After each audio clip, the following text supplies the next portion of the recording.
السلام علیکم ورحمۃ اللہ وبرکاتہ۔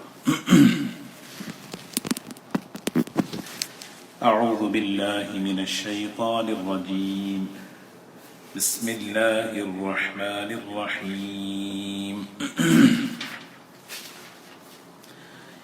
ان الذين كفروا لن تغني عنهم اموالهم ولا اولادهم من الله شيئا وَأُولَئِكَ هُمْ وَقُودُ النَّارِ كَدَأْبِ آلِ فِرْعَوْنَ وَالَّذِينَ مِن قَبْلِهِمْ كَذَّبُوا بِآيَاتِنَا فَأَخَذَهُمُ اللَّهُ بِذُنُوبِهِمْ وَاللَّهُ شَدِيدُ الْعِقَابِ۔ قل للذين كفروا ستغلبون وتحشرون إلى جهنم وبئس المهاد قد كان لكم آية في فئتين التقتا فئة تقاتل في سبيل الله وأخرى كافرة يرونهم مثليهم رأي العين واللہ یؤید بنصرہ من یشاء ان فی ذلک لعبرۃ لأولی الابصار۔ زین للناس حب الشہوات من النساء والبنین والقناطیر المقنطرة من الذهب والفضة والخيل المسومة والأنعام والحرث ذلك متاع الحياة الدنيا والله عنده حسن المآب۔ قل أنبئكم بخير من ذلكم للذين اتقوا عند ربهم جنات تجري من تحتها الأنهار خالدين فيها وأزواج مطهرة ورضوان من الله والله بصير بالعباد۔ الذين يقولون ربنا إننا آمنا فاغفر لنا ذنوبنا وقنا عذاب النار۔ الصابرين والصادقين والقانتين والمنفقين والمستغفرين بالأسحار۔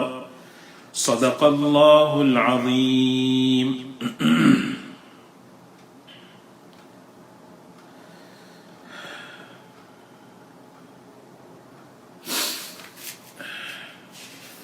سورہ آل عمران کی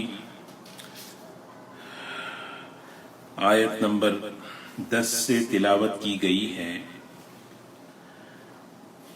لیکن گزشتہ جمعرات سورہ آل عمران کا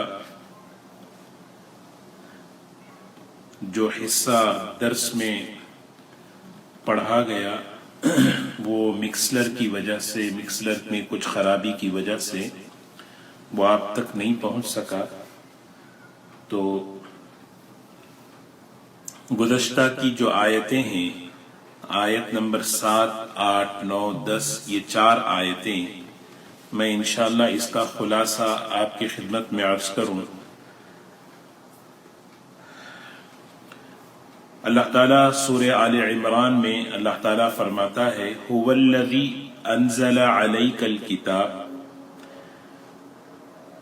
وہی اللہ ہے جس نے نازل کیا آپ پر کتاب کو، ایک ایسی کتاب کہ منہ آیات محکمات، جس میں کا ایک حصہ واضح آیتیں ہیں، صاف صاف آیتیں ہیں، ہن ام الکتاب، اور وہ اصل کتاب ہے، وہ یہی اصل یعنی واضح آیتیں ہیں، ہن ام الکتاب، وہ اصل ہیں کتاب کی۔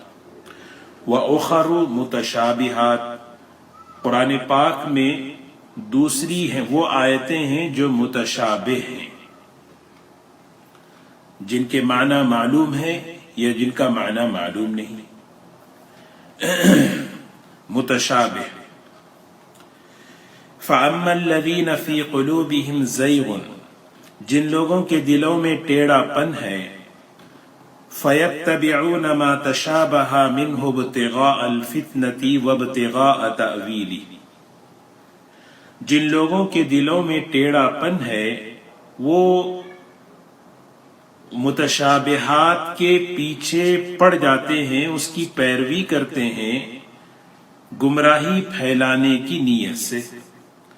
اور وابتغاء تأویلہ، اور اپنی مرضی کا مطلب تلاش کرتے ہیں. وابتغاء تأویلہ، ان مشتبہ متشابہ آیتوں اور الفاظ کے غلط مطلب کو ڈھونڈتے ہیں اس طرح سے کہ اپنی مرضی کا معنی اس میں تلاش کرتے ہیں. حالانکہ اللہ تعالیٰ نے فرمایا وَمَا يَعْلَمُ تَأْوِيلَهُ إِلَّا اللَّهُ، اس کا مطلب سوائے اللہ کے کوئی نہیں جانتا. اس کا مطلب سوائے اللہ کے کوئی نہیں جانتا. وَالرَّاسِخُونَ فِي الْعِلْمِ، اور جو لوگ علم میں رسوخ رکھتے ہیں، مضبوط علم والے ہیں، گہرا علم، پختہ علم رکھتے ہیں، وہ متشابہات کے بارے میں کیا کہتے ہیں؟ آمنا بہ، ہم ان آیتوں پر ایمان لے کر آئے. کل من عند ربنا، سب ہمارے رب کی طرف سے اتری ہیں. واضح آیتیں بھی اللہ کی طرف سے اتری ہیں، متشابہات بھی اللہ کی طرف سے اتری ہیں. وما یذکر الا اولو الالباب، اور جو عقل مند ہیں نصیحت کی بات کو وہی لوگ قبول کرتے ہیں جو عقل مند ہیں. پھر آگے فرمایا ربنا لا تزغ قلوبنا بعد اذ ہدیتنا، اے ہمارے پروردگار ہمارے دلوں کو ٹیڑھا نہ کیجیے. بعد اذ ہدیتنا، بعد اس کے کہ آپ نے ہم کو ہدایت عطا فرمائی. وہب لنا من لدنک رحمہ، اور اپنی طرف سے خاص رحمت عطا فرمائیے. وہ رحمت ایسی کہ ہم ہدایت پر قائم رہیں. انک انت الوہاب، بے شک آپ ہی ہیں بڑے عطا فرمانے والے. ربنا انک جامع الناس، اے ہمارے پروردگار بے شک آپ ہی جمع کرنے والے ہیں لوگوں کو. لیوم، اس دن میں، لا ریب فیہ، جس دن میں کوئی شبہ نہیں، شک نہیں. آپ نے اس کا وعدہ فرمایا ہے ان اللہ لا یخلف المیعاد، بے شک اللہ تعالی وعدے کا خلاف نہیں فرماتا. یہ قرآن پاک کی یہ دو آیتیں آخر میں جو میں نے تلاوت کی ہیں، یہ دو آیتیں دعا ہیں.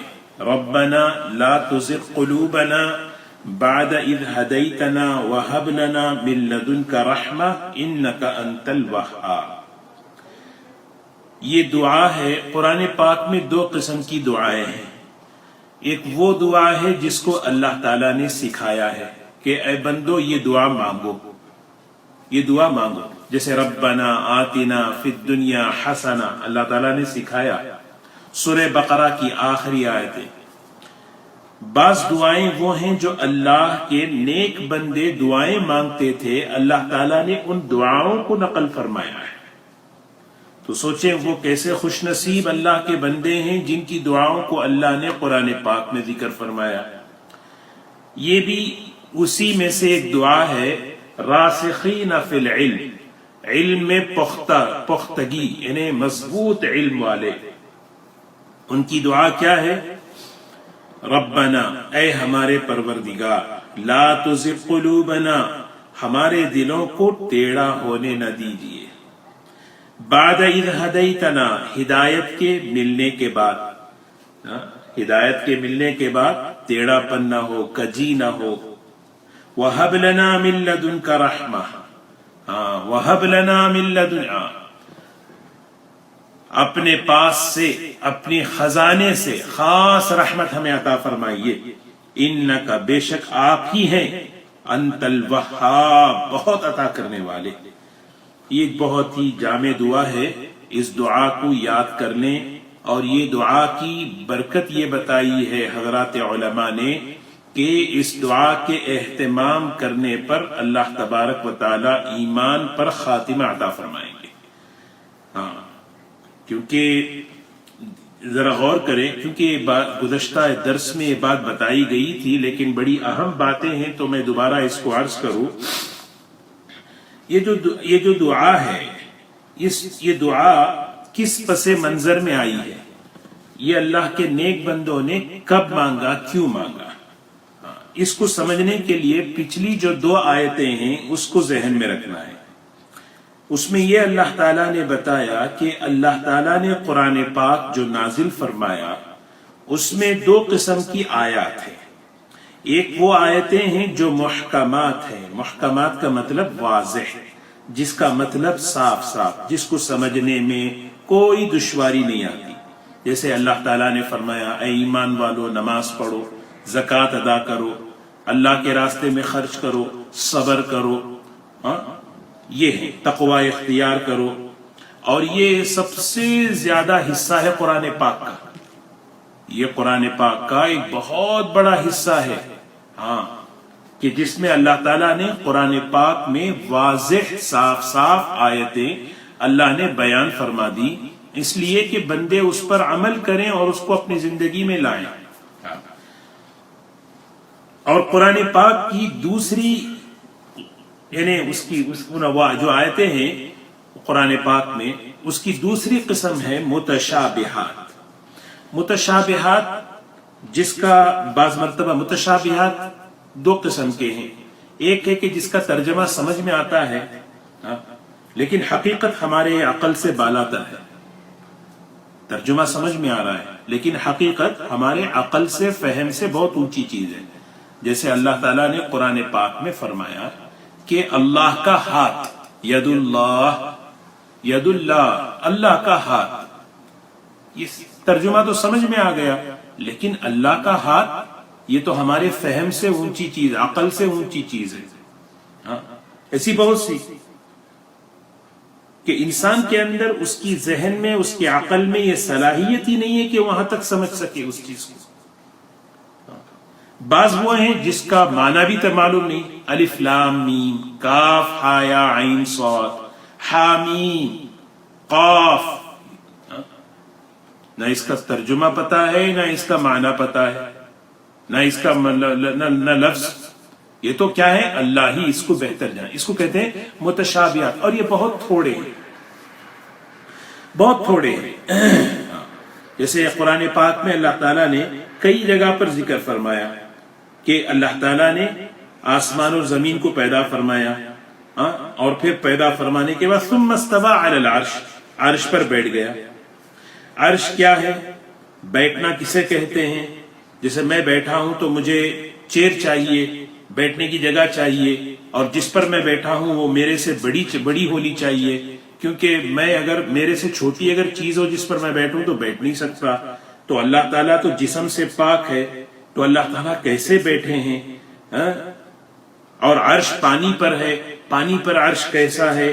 یہ ساری حقیقتیں یہ ایسی ہیں جو ہماری عقل سے، ہماری فہم سے بہت اونچی ہیں. کیونکہ اللہ تعالیٰ کون ہے؟ اللہ جسم سے، جہد سے، شکل سے پاک صاف ہیں. اور یہ جو آیتیں ہیں یہ ہماری فہم اس کو سمجھ نہیں سکتی، ہماری عقل اتنی نہیں سمجھ سکتی. تو یہ اس کو کہتے ہیں متشابہات. یہ متشابہات ہیں. اب یہ متشابہات جو قرآن پاک میں بہت تھوڑے ہیں، اب اس میں ہوتا کیا ہے؟ اللہ تعالیٰ نے فرمایا یہاں پہ 2 قسم کی لوگ ہیں. ایک قسم وہ ہے فَأَمَّا الَّذِينَ فِي قُلُوبِهِمْ زَيْغٌ، جن کے دلوں میں ٹیڑھا پن ہے، جن کے دلوں میں کجی ہے. اللہ تعالیٰ ہماری حفاظت فرمائے. یہ بہت ڈرنے کی بات ہے. وہ کرتے کیا ہیں؟ محکمات جو آیتیں ہیں، صاف صاف جو آیتیں ہیں اس کی طرف توجہ نہیں دیتے، کام کی طرف توجہ نہیں دیتے، عمل کی طرف توجہ نہیں دیتے. جو آیتیں صاف صاف بیان کی گئیں عمل میں لانے کی، اخلاق میں لانے کی، اس کی طرف توجہ نہیں ہے، حلال پر حرام پر کیا انہیں مگر متشابہات کے پیچھے لگ جاتے ہیں، فَيَتَّبِعُونَ مَا تَشَابَهَ، متشابہات کے پیچھے پڑ جاتے ہیں، اس پہ بحث کرتے ہیں، اس پہ ڈیبیٹ کرتے ہیں، اس کو سمجھتے ہیں۔ آج دیکھیں یہ سب، اگر یہ چیزیں اگر ہیں تو یہ علامت ہے اس بات کی کہ دل میں ٹیڑھا پن ہے۔ ہاں، دل میں ٹیڑھا پن ہے۔ دل میں ٹیڑھا پن ہونے ہی کی وجہ سے یہ باتیں ہماری زبان پر آ رہی ہیں، اچھا یہ معنی کیا ہے، اچھا یہ اس کا کیا ہے۔ اب جب بات بنتی نہیں تو پھر اپنی طرف سے معنی نکالتے ہیں، اپنی طرف سے، اسی کو کہتے ہیں ابتغاء تعویلی، اس کی مراد اپنی طرف سے بناتے ہیں، اور بنانے کے بعد پھر لوگوں میں فتنہ پھیلاتے ہیں۔ وہی اللہ تعالیٰ کرے ابتغاء الفتنتی وابتغاء تعویلی، ہاں، کیونکہ وہ ہمارے عقل اور فہم سے بہت اونچی چیز ہے۔ ماننا ہے یہ اللہ کا کلام ہے، اس کے معنی کو اللہ جانتا ہے، اس کی مراد کو اللہ جانتے ہیں، لیکن اس کے سمجھنے پر ہمارے ایمان کا دار و مدار ہے۔ کیا قیامت میں اللہ پوچھیں گے کہ بھی تم نے کیوں معلوم نہیں کیا؟ نہیں۔ ہاں، آدمی آج دیکھیں کہ بھئی ایمان، اللہ پر ایمان ہو، اللہ کے خزانوں پر، آخرت کی زندگی پر ایمان ہو، نماز ہو، روزہ ہو، زکوٰۃ ہو، زندگی میں اخلاق ہو، یہ چیزیں امپورٹنٹ ہیں، یا یہ کہ عرش پر اللہ تعالیٰ کیسے ہیں؟ اب آپ حضرات سنتے ہیں ان چیزوں کو، دیکھتے ہیں کہ بھئی کہ ان ٹاپکوں پر کیسی بحثیں ہوتی ہیں، ہاں، اور کہنے والے کہہ رہے ہیں، سننے والا وہ مجمع جن کو بیچاروں کو نماز کا طریقہ پتہ نہیں، جن کو وضو کا طریقہ صحیح معلوم نہیں، جن کے پاس طلاق کے مسائل تک، ان کو ازدواجی زندگی کے مسائل، جو ضروریات زندگی کے مسائل ہیں، وہ مسائل کا علم ان کے پاس نہیں ہے، اور اس کو چھوڑ کر جو ہے یہ متشابہات کے پیچھے پڑے ہیں۔ سمجھانے والے بھی اور سمجھنے والے بھی اس کے پیچھے، ایسے مسائل میں لوگوں کو الجھا رہے۔ یہ اللہ تعالیٰ نے فرمایا یہ فتنہ ہے، اور ایسے لوگوں کی وجہ سے کیا ہے، یہ لوگ جو ہے محکمات، جو اہم چیزیں ہیں نا، اس پر سے بے خبر ہو جاتے ہیں۔ زندگی ختم ہو رہی ہے، آخرت بننی ہے، قبر کی زندگی کو بنانا ہے، قبر کی زندگی کو بنانا ہے، یہ ساری چیزیں جو ہے نا، یہ سب کیا ہیں، یہ سب چیزوں کو نظر انداز، بس اس کے پیچھے ایسا لگتا ہے کہ یہ سمجھے بغیر ایمان مکمل ہے، یہ سمجھے بغیر تمہاری آخرت میں پکڑ ہے۔ نہیں، اللہ تعالیٰ نے اس پر دار و مدار ہی نہیں رکھا۔ اللہ نے فرمایا ایک قسم ان لوگوں کی ہے جو اس کے پیچھے پڑتے ہیں اور پڑھ کر فتنہ پھیلاتے ہیں، کیونکہ معنی تو پتہ نہیں ہے، سوائے اللہ کے کوئی نہیں جانتا، اور پھر اس کو اپنے طرف سے معنی نکالتے ہیں۔ اور اللہ تعالیٰ کہہ رہے ہیں وَمَا يَعْلَمُ تَأْوِيلَهُ إِلَّا اللَّهُ، اس کی حقیقت، اس کا اصل وہ اللہ ہی جانتے ہیں۔ اچھا، ایک قسم یہ ہو گئی لوگوں کی۔ دوسری قسم اللہ کے نیک بندوں کی، وہ محکمات پر بھی عمل کرتے ہیں، یعنی صاف صاف جو باتیں ہیں قرآن میں، لیکن متشابہات جب سامنے آتے ہیں ان کے سامنے، الف لام میم حامیم الرحمن علی العرش استوى، یہ سب چیزیں جب سامنے متشابہ، جس کا معنی جو ہے، جس کا مفہوم ہمارے فہم سے بڑھ کر ہے، اونچا ہے، عقل اس کو سمجھ نہیں سکتی، تو اس کے بارے میں راسخین فی العلم، راسخین فی العلم کہتے ہیں علم میں مضبوطی، علم میں پختگی رکھنے والے، کیا کہتے ہیں، کل من عند ربنا آمنا بہ، سب سے پہلے کہتے ہیں آمنا بہ، ہم ایمان لے کر آئے، یہ اللہ کا کلام ہے، الف لام میم یہ اللہ کا کلام ہے، یہ آیت ہے قرآن کی، سمجھ میں نہیں آ رہا تب بھی پڑھیں گے، اور اس پر اللہ ہمیں انعام دیں گے، آمنا بہ کل من عند ربنا، یہ سب اللہ کی طرف سے۔ ہم اس بحث میں نہیں پڑھتے،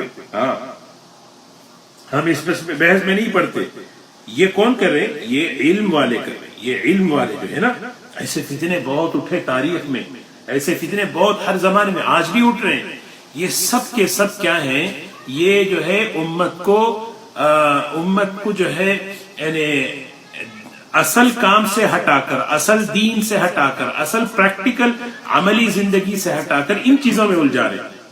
جب آدمی ان چیزوں میں الجھتا ہے تو اس کی سب سے بڑی نحوست یہ ہے کہ وہ عمل سے دور ہوتا چلا جاتا ہے۔ زندگی میں کتنے اعمال ہیں، اپنی زندگی کو کیسے بنا رہے ہیں، آخرت سے قریب ہوتے جا رہے ہیں، قبر کی زندگی، آخرت کی زندگی۔ اور اللہ تعالیٰ نے فرمایا یہ دلوں میں ٹیڑھاپن کی علامت ہے. ہاں یہ دلوں میں ٹیڑھاپن ہے، اسی وجہ سے وہ ایسی باتیں زبان سے کہہ رہے ہیں، ایسی چیزیں زبان سے کہہ رہے ہیں. اللہ تعالیٰ ہم سب کی حفاظت فرمائے. راسخین فی العلم، ان کی وہ یہ کہتے ہیں، کیا کہتے ہیں؟ کل من عند ربنا، کل من عند ربنا، یہ سب ہمارے اللہ کی طرف سے، اسے ہمیں جاننے کی ضرورت نہیں، نہ ہم جاننے کے قابل ہیں. سیدھی بات ہے، نہ ہم جاننے کے قابل ہیں. یہ تسلیم کرنا، الف لام میم، الف لام میم، اس کو کیا ترجمہ کریں گے؟ میں جاننے کے قابل نہیں ہوں، اس کی مراد اللہ جانتا ہے، پھر آگے بڑھ سکیں گے. نہیں میں اس کو بہت کرنا ہے، اس کو ریسرچ کرنا ہے، مجھے اس پہ تحقیق کرنا ہے. یہ تو جو ہے نا علامت ہے اس بات کی کہ اس کا دل ٹیڑھا ہو چکا ہے. اللہ تعالیٰ کہہ رہے ہیں ان لوگوں کی دعا دیکھو کیا ہے، ربنا لا تزغ قلوبنا. یہ اللہ کے سامنے بہت محتاج ہو کر، عاجز ہو کر، ضرورت مند بن کر ہمیں دعائیں مانگنا، ہر نماز کے بعد دعا مانگے بندہ. اے اللہ ہمارے دلوں کو ٹیڑھا نہ فرما. یہ ٹیڑھاپن جو ہے نا بہت خطرناک ہے. آدمی دیکھے اب آدمی اپنی زبان میں کیا کیا مسائل، کیا کیا بحثیں لا رہا ہے. یہ حضور صلی اللہ علیہ وسلم جب یہ آیت پڑھتے تھے تو کہتے یا مقلب القلوب ثبت قلبی علی دینک، اے دلوں کے پھیرنے والے ہمارے دلوں کو دین پر پھیر دے. یا مصرف القلوب صرف قلبی علی طاعتک، اے دلوں کے پلٹنے والے ہمارے دل کو پلٹ دے کہ دین کی طرف پلٹ. کتنا یعنی حضور صلی اللہ علیہ وسلم ہمیں سکھا رہے ہیں کہ دل یعنی آدمی گمراہی بڑی خطرناک چیز ہے، اور یہ گمراہیاں علم کی بنیاد پر جو آتی ہیں وہ اور بڑی خطرناک ہیں. علم کی بنیاد پر پڑھا لکھا آدمی اچھا خاصا بھٹک جاتا ہے. اللہ حفاظت فرمائے. کس کو اپنے علم پر ناز ہے، اپنے عبادت پر ناز ہے. یہ بات میں نے گزشتہ کہی تھی. حضرت مفتی شفیع صاحب رحمت اللہ علیہ نے ایک کتاب لکھی ہے درس عبرت. اس میں ایک بہت بڑے اللہ والے، ان کے ہزاروں مریدین ان سے اصلاح، ان سے توبہ، ان سے اصلاح کراتے تھے، اپنی زندگی کو بناتے تھے. لیکن جو ہے نا بس ان کا واقعہ پڑھنے کا ہے. تو آدمی کبھی علم پر، اپنے عبادتوں پر، اپنے فہم پر ناز نہ کرے. بندہ بن کر اللہ سے کہے اللہ. امام راضی رحمت اللہ علیہ کا قصہ سنتے ہیں، موت کے وقت شیطان کیسے ان پر حملہ کیا، کیسے بڑے یعنی امام راضی کیسے فلسفی تھے، کیسے بڑے مفسر تھے، توحید پر کیسے دلائل دیتے تھے. لیکن شیطان حملہ کر رہا ہے، دلوں کو ٹیڑھا کرنے کی کوشش کر رہا ہے. امام احمد ابن حنبل جنہوں نے قرآن مخلوق ہے جب یہ فتنہ اٹھا تھا اس کے مقابلے میں کھڑے ہوئے تھے. یہ فتنہ بھی وہیں اسی کا ہے، اسی کی ایک شاخ ہے.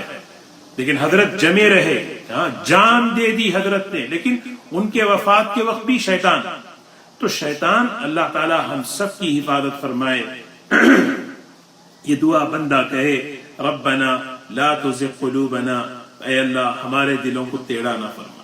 ہدایت کے ملنے کے بعد، ہدایت کے ملنے کیا مطلب؟ ہدایت ملنے کے بعد بھی ٹیڑھاپن آ جاتا ہے. کیونکہ ہدایت آدمی سمجھتا ہے ہدایت پر جو میں ہوں، میرے پاس جو علم ہے، عمل ہے، میرے پاس جو عبادت ہے، میرے پاس جو نیکی ہے وہ میری طرف سے ہے، میں نے کیا، میں کر رہا ہوں، میں کر رہا ہوں. نہیں. آدمی جب کہتا ہے میرے کہنے سے ہو رہا ہے، میرے کرنے سے ہو رہا ہے. حضور صلی اللہ علیہ وسلم ہر خطبے سے پہلے یہ پڑھتے تھے من یہد اللہ فلا مضل لہ ومن یضللہ فلا ہادی لہ. ہدایت اور گمراہی اللہ کی طرف سے. اللہ جس کو چاہتا ہے ہدایت دینا اسے ہدایت، اس کے دل کو نیکی کی طرف مائل کرتا ہے. اللہ جس کو گمراہ کرنا چاہے اس کو راستے سے پھیر دیتا ہے. ہدایت اور ضلالت اور گمراہی کسی کے ہاتھ میں نہیں ہے. میں جو ہدایت پر ہوں یہ اللہ کا کرم ہے. وَهَبْ لَنَا مِن لَّدُنْكَ رَحْمَةً إِنَّكَ أَنتَ الْوَهَّابُ. آپ بہت عطا کرنے والے ہیں، یہ آپ ہی کا. وہاب ہبہ کہتے ہیں گفٹ. میں جو خیر کا کام کر رہا ہوں، نیکی کا کام کر رہا ہوں، دین پر جو چل رہا ہوں، یہ اللہ کی طرف سے گفٹ ہے، انعام ہے، فضل ہے. اس میں میرا کوئی جو ہے دخل نہیں ہے. بندہ یہ سمجھے، یہ بندہ یہ راسخین جب علم میں پختگی آتی ہے تو یہ سوچ بنتی ہے.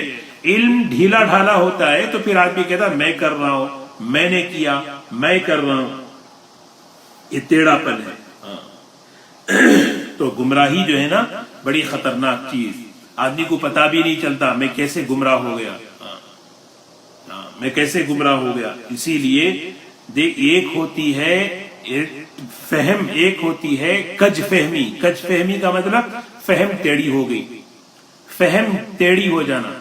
ایک ہے غلط فہمی، غلط فہمی کو درست کر سکتے ہیں، لیکن فہم ٹیڑھی ہو جائے، جیسے مشرکین مکہ کو بھی بڑی عجیب بات کہ وہ کہتے تھے انسان ذبح کرے کسی جانور کو وہ حلال ہے، اللہ کسی جانور کو مار دے وہ حلال نہیں، یہ کیسے ہو سکتا ہے؟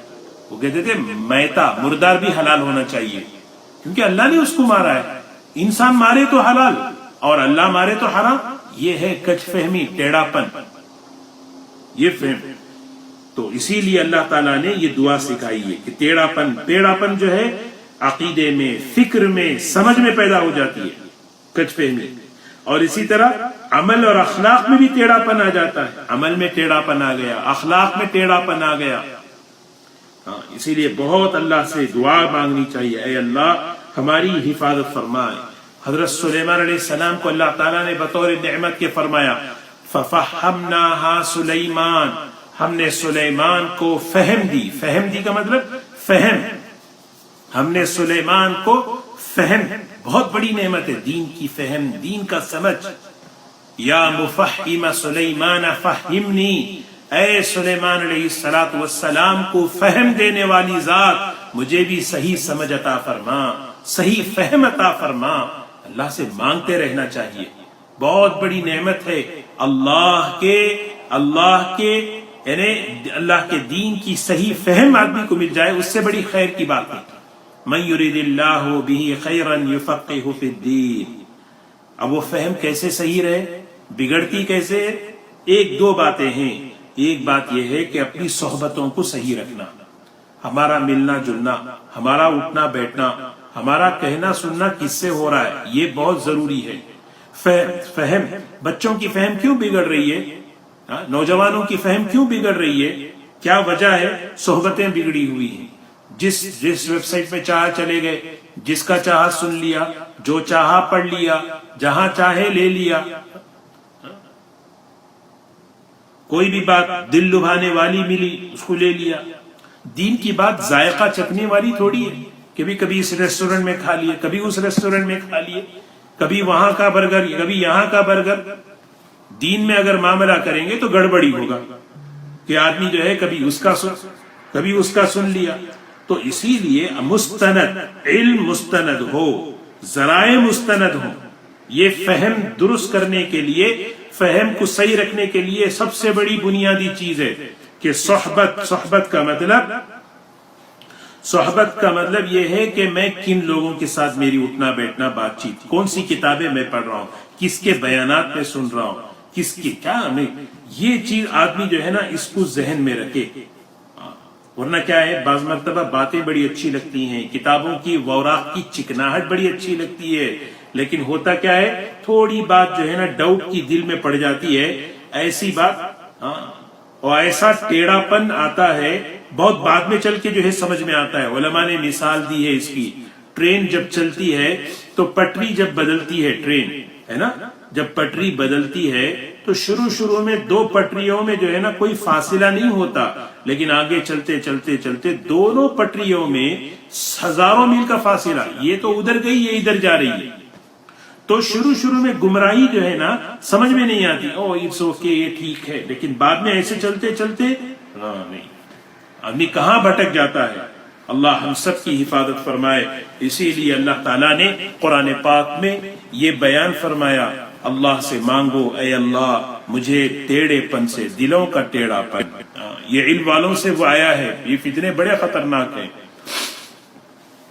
اسی لیے دوسری چیز جو ہے یہ میں نے کہا کہ جیسے صحبت ہے، دوسری چیز ہمیں کسی یعنی اللہ والوں سے، اللہ کے نیک بندوں سے ہمیں جو ہے اپنا تعلق قائم کرنا ہے، ان کی توجہ، ان کی رہبری، ان کا مشورہ، ان کے مشورے سے چلیں گے پھر اللہ حفاظت فرمائیں گے۔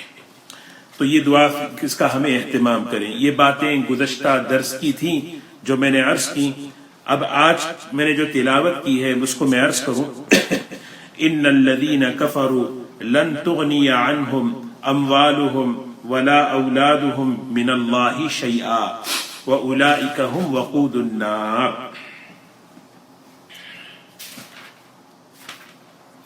بات کیا تھی؟ یہ جو لوگ آئے تھے حضور صلی اللہ علیہ وسلم کے پاس، عیسائی لوگ، یہ آیت نازل ہوئی ہے اس موقع پر جب غزوہ بدر میں مشرکین مکہ کو زبردست شکست ہوئی، اللہ کی مدد آئی. 313 صحابہ تھے اور ان کے مقابلے میں مشرکین ڈبل تھے، تو اللہ تعالیٰ کی مدد آئی. جب یہ بات حضور اکرم صلی اللہ علیہ وسلم نے مدینہ منورہ میں رہنے والے اہل کتاب ان سے کہا کہ دیکھو اللہ تعالیٰ نے کیسی مدد کی ہے، اللہ کی مدد حق ہے، اللہ کا پیغمبر ہوں میں، اور اللہ کے دین کی دعوت دی، تو ان لوگوں نے کیا کہا کہ بنو قریظہ، بنو نذیر، بنو قینقاع، وہ قوم جاننے والے تھے، علم والے تھے، ان کے پاس سب پتا تھا کہ اللہ کے نبی ہیں اور یہ آخری نبی ہیں، ان کے صفات، ان کی نشانیاں سب جانتے تھے. لیکن ضد کا کوئی علاج نہیں ہے، ضد کا کوئی علاج نہیں ہے. ضد کا مطلب یہ ہے کہ جاننے کے باوجود عمل نہیں کرنا. جیسے فرعون، آگے مثال دے رہے ہیں، وَجَحَدُوا بِهَا وَاسْتَيْقَنَتْهَا. جہد انکار کو کہتے ہیں، اس انکار کو کہتے ہیں جس میں یقین ہو کہ بھئی یہ صحیح ہے، جان کر انکار کرنا یہ ہے، اس کو جہد کہتے ہیں، اس کو ضد کہتے ہیں. تو حضور صلی اللہ علیہ وسلم نے ان کو سمجھایا کہ دیکھو یہ تم غلط کر رہے ہو، جانتے ہو تمہاری آسمانی کتابوں میں یہ باتیں ہیں اور تم ان جاننے کے باوجود تم اس طرح انکار کر رہے ہو. انہوں نے کہا نہیں ہم مانتے نہیں، ہمارے پاس جو ہے، ہمارے پاس مال ہے، تجارتیں ہیں، ہمارے پاس اولاد ہے، سرداری ہے، قیادت ہے، ہم جو ہے، تم کیا سمجھ رہے ہو کہ تم مشرکین مکہ کو جو ہے ہرا کر ان کو جو ہے کیا ہمیں بھی ہرا سکتے ہو؟ ان کو ہرا دینے کا مطلب یہ نہیں کہ تم، ہمارے پاس تو اچھی طاقت ہے، ہمارے پاس زبردست مال ہے، ہمیں ہرا نہیں سکتے تم. تو اس پر اللہ نے آیت نازل فرمائی ان الذین کفروا، بے شک وہ لوگ جنہوں نے انکار کیا، حضور صلی اللہ علیہ وسلم کا انکار کر رہے ہیں. یہ اہل کتاب مدینے کے، خاص طور پہ ان کے لیے یہ آیت ہے. جو لوگ انکار کرتے ہیں ان الذین کفروا، اور ان کا یہ خیال ہے کہ وہ ان کا مال، ان کی اولاد، ان کی تجارتیں انہیں جو ہے نا بچا دیں گی، جیسے مشرکین مکہ کو بچا نہیں سکی، ہمیں بچا دے گی. لن تغنی عنہم، ہرگز بچا نہیں سکیں گی، ان کے کام نہیں آئیں گی. اموالہم، ان کے مال، واولادہم، واولادہم، اور ان کی اولاد، ولا اولادہم، اور نہ ان کی اولاد کام آئے گی، من اللہ، اللہ کے مقابلے میں، ذرہ شیئن، ذرہ برابر بھی. اللہ کی پکڑ، اللہ کا عذاب جب آتا ہے تو کبھی بھی جو ہے یہ ہم آدمی کا مال، آدمی کی اولاد، آدمی کی طاقت نہیں، بالکل نہیں بچا سکتی. اللہ کی پکڑ بڑی خطرناک ہے. اللہ کی پکڑ کے مقابلے میں کوئی چیز جو ہے نا بچا نہیں سکتی. اللہ ہم سب کی حفاظت فرمائے. دیکھیے یہ اللہ تعالیٰ بتا رہے ہیں جب اللہ ناراض ہوتے ہیں، اپنی قدرت کے خلاف، اپنی قدرت کو خلاف کرتے ہیں، بڑے بڑے مال کے نقشے، دولتوں کے نقشے، طاقتوں کے نقشے، ذرہ برابر بھی اللہ کی قدرت کا مقابلہ نہیں کر سکتے. یہ ہمارا یقین ہو. جب یہ یقین ہوتا ہے آدمی بندہ بنتا ہے. یہ دنیا میں اولئک هم وقود النار، اور ایسے لوگ جہنم کا ایندھن ہے. آگے فرمایا کدأب آل فرعون والذین من قبلہم، ان لوگوں کی مثال، ان لوگوں کی حالت کیسی ہے؟ فرعون والوں کی طرح ہے. فرعونی جو تھے اور ان سے پہلے کے لوگ، فرعون اور اس سے پہلے کے لوگ کیا کیا انہوں نے بھی یہی کیا، ضد پر. موسیٰ علیہ السلام کو جانتا تھا فرعون، لیکن ضد پر. قارون جانتا تھا لیکن ضد پر. یہ بڑی خطرناک چیز ہے. کدأب آل فرعون والذین من قبلہم کذبوا بآیاتنا، ہماری آیتوں کا انکار کیا، ہماری آیتوں کو جھٹلایا، ہمارے احکامات کو جھٹلایا، اس پر اللہ نے فَأَخَذَهُمُ اللَّهُ بِذُنُوبِهِمْ، اللہ نے ان کو پکڑا ان کے گناہوں کی وجہ سے، ان کے گناہوں کی وجہ سے اللہ نے پکڑا۔ اللہ تعالیٰ کہہ رہے ہیں فَأَخَذَهُمُ اللَّهُ بِذُنُوبِهِمْ، اللہ کی پکڑ کبھی کبھی گناہوں کی وجہ سے آتی ہے، کبھی کبھی اللہ تعالیٰ پکڑتے ہیں تاکہ جو ہے بندہ توبہ کرے، استغفار کرے۔ واللہ شدید العقاب، اللہ تعالیٰ بہت سخت پکڑنے والے، سزا دینے والے ہیں۔ قل کہہ دیجئے ان سے، قل للذین کفروا، ان لوگوں سے کہہ دیجئے، ان انکار کرنے والوں سے کہہ دیجئے، بدر میں جس طرح مشرکین آئے تھے وہ ہارے، اللہ کی مدد ایسی تھی تو ان کا مقابلہ ہو، تو اسی طرح ستغلبون وتحشرون الی جہنم وبئس المہاد، ان قریب ایک وقت آئے گا، کیسا آئے گا کہ تم مسلمانوں کے ہاتھوں مغلوب کیے جاؤ گے، مسلمان غالب ہوں گے۔ آج مغلوب ہے، ایک وقت ایسا آئے گا مسلمان غالب ہوں گے، تم مغلوب ہو جاؤ گے، جیسے بدر میں اللہ نے ان کو غالب کیا۔ وَتُحْشَرُونَ إِلَى جَهَنَّمْ، اور جہنم کی طرف ہانکے جاؤ گے، یہ آخرت میں۔ اور ہوا ایسے کچھ ہی سال کے بعد بنو قریظہ، بنو قینقاع، بنو نذیر، ان سب کی پکڑ ہوئی، یہ سب کے سب مغلوب ہوئے۔ اللہ نے بتایا، کیوں؟ یہ اللہ کا ضابطہ ہے۔ اللہ کا ضابطہ یہ ہے کہ جب ایمان والوں میں ایمانی صفات زندہ ہوں گے اللہ انہیں غالب کریں گے۔ دشمن غالب اس لیے ہے کہ ایمان والوں میں وہی صفات نہیں ہے۔ جب ایمان والوں میں وہ صفات آ جائیں گے جس پر اللہ کی مددیں آتی ہیں، بس اسی دن فیصلے ہوں گے۔ وَبِئْسَ الْمِہَادُ، اور بدترین ٹھکانہ ہے جہنم کا۔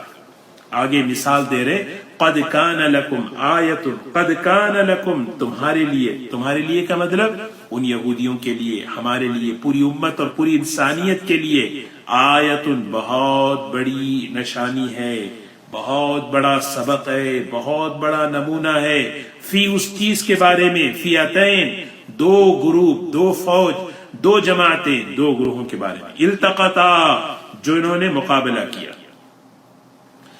بدر میں ایک طرف 313 مسلمان جن کے پاس سواریوں کی کمی، ہتھیار کی کمی، چیزوں کی کمی، تلوار کی کمی، اور ایک طرف اس کے مقابلے میں 1000 کا لشکر، وہاں ہر چیز۔ تقاتل فی سبیل اللہ فیۃ، ایک وہ جو اللہ کے لیے، اللہ کے دین کے لیے مقابلہ کر رہی تھی، وَأُخْرَى كَافِرَةٌ، اور دوسری وہ فوج جو اللہ کی نافرمان، اللہ کا انکار کرنے والے۔ ذرا غور کرے، غزوہ بدر کا واقعہ اللہ تعالیٰ بتا رہے ہیں۔ غزوہ بدر میں حالانکہ حضور صلی اللہ علیہ وسلم مقابلہ یعنی جنگ نہیں چاہتے تھے، ابو سفیان کا لشکر وہاں پر مقابلے کے لیے جب آیا تو حضور اکرم صلی اللہ علیہ وسلم نے مشورہ کیا حضرات صحابہ سے، کیا کریں؟ حضرات صحابہ کرام انہوں نے اپنے ایمانی اور اپنے عزائم کا، اپنے ارادوں کا اظہار فرمایا۔ بس حضور اکرم صلی اللہ علیہ وسلم 313 صحابہ کی جماعت کو لے کر چلے۔ واقعہ بدر کا تفصیل ہے، اللہ کی بہت بڑی قدرت کا، نصرت کا مظاہرہ ہے، اس میں بہت بڑی قدرت اور نصرت کا ہر اعتبار سے۔ وہ ایسا ہے جس میں اللہ تعالیٰ کی طرف سے فرشتے اترے تھے آسمان۔ حضور اکرم صلی اللہ علیہ وسلم رو رو کر دعائیں کر رہے تھے۔ 13 سال کی یہ جماعت صحابہ کرام کی، ایمان والی مٹھی بھر جماعت، اے اللہ تیرے نسبت پر آئی ہے، آج حفاظت فرما دے اللہ کی مدد۔ اور اللہ کی مددوں میں کیسی کیسی مددیں آئیں، اس میں یہ قد کان لکم آیت، عبرت ہے، نشانی ہے تم سب کے لیے۔ جو اللہ کے دین کی نسبت پر آتا ہے اس کے لیے اللہ کی مدد کیسے آتی ہے۔ یرونہم مثلیہم رأی العین، یرونہم مثلیہم رأی العین، یہ لوگ اپنے ہی گروہ کو دیکھ رہے تھے، اپنے ہی گروہ کو، اپنی ہی جماعت کو دیکھ رہے تھے۔ مثلیہم رأی العین، ان مسلمانوں سے دگنا۔ یہ دونوں ترجمے مفسرین نے کیے ہیں۔ کیسے؟ مسلمان جب آئے مسلمان جب کھڑے آئے تھے کتنے مسلمان؟ 313 اور ادھر 1000 تھے، یہاں تو دگنے تھے. لیکن اللہ کی مدد ایسی آئی کہ جب مشرکین کھڑے ہوئے دیکھ رہے تھے مسلمانوں کو، ان کی جماعت کو، تو ایسا لگ رہا تھا کہ دگنے ہیں. واللہ یؤید بنصرہ من یشاء، اللہ تائید کرتا ہے، مدد کرتا ہے اپنی مدد سے، اپنی نصرت سے جس کو چاہتا ہے. اللہ اپنی مدد سے جس کو چاہتا ہے قوت دیتا ہے. ان فی ذلک لعبرۃ لأولی الابصار، بے شک اس میں عبرت ہے، نصیحت ہے، سبق ہے عقل والوں کے لیے، عقل مندوں کے لیے اللہ کی طرف سے. ہاں یہ بات ہمیشہ ذہن میں رکھنا ہے کہ غزوہ بدر کا یہ واقعہ یہ سب سے پہلا معرکہ تھا. مفسرین فرماتے ہیں حضرات صحابہ کرام کہ ان کی جماعت میں بس 313، 70 اونٹ، 2 گھوڑے، 6 زیر ہیں، 8 تلواریں. 313 میں 8 تلواریں، سوچیں. اور یہ تھا کہ مقابل ڈبل. تو کفار کے دل میں جو ہے نا مسلمانوں کی جو اکثریت کا تصور کر کے وہ ڈر رہے تھے. اللہ دکھا رہے تھے، اللہ تعالیٰ جو ہے دکھا رہے تھے. مسلمان کی تعداد 313 تھی لیکن ان کے دلوں میں رعب اللہ نے ڈال دیا. اچھا یہ تو بہت زیادہ ہیں. اور یہ 1000 تھے. حضرت عبداللہ ابن مسعود رضی اللہ عنہ فرماتے ہیں جب میں نے دیکھا مشرکین کی تعداد مجھے تو تھوڑے نظر آ رہے تھے. عبداللہ ابن مسعود بڑے آدمی ہیں اور کہہ رہے ہیں مجھے تھوڑے نظر آ رہے تھے. اسی کو اللہ نے سورہ انفال میں فرمایا إن يكن منكم 100 صابرة يغلبوا 200 وإن يكن منكم 1000 يغلبوا 2000 بإذن الله والله مع الصابرين. یہ قیامت تک کے لیے ضابطہ اللہ نے بیان فرمایا. اللہ کی مدد، اللہ کی تائید، اللہ کے ماننے پر، نبی کے راستے پر چلنے پر اللہ عطا فرماتے ہیں جیسے غزوہ بدر میں ہوا ہے. لہذا ایک آدمی کے پاس مال، دولت، اولاد، طاقتیں ہو، ان سہاروں کو اپنا سہارا بنائے. یہ تو اس کی کوئی حیثیت نہیں اللہ کی پکڑ کے مقابلے میں. جب اللہ کی پکڑ آتی ہے تو قوم عاد، قوم ثمود، قوم شعیب کی تجارتیں اور ان کی طاقتیں کیسے برباد ہو گئی. اللہ تبارک و تعالی ہمیں اللہ کی ذات پر، اس کے صفات پر یقین ہمیں نصیب فرمائے. اللہ تعالی ہم سب کو عمل کی توفیق نصیب فرمائے. اگلا انشاءاللہ اگلے ہفتے پڑھیں گے. دعا فرمائیں اللہ تبارک و تعالی ہمارے اس پڑھنے کو اللہ تعالی قبول فرمائے. قرآن پاک کی ہدایات اور اس کے انوار و برکات ہم سب کو نصیب فرمائے. 2 باتیں تھیں آج ہماری کمیونٹی میں. خورشید آنٹی جو ہمارے کمیونٹی کے بہت ہی معزز بزرگ خاتون ہیں،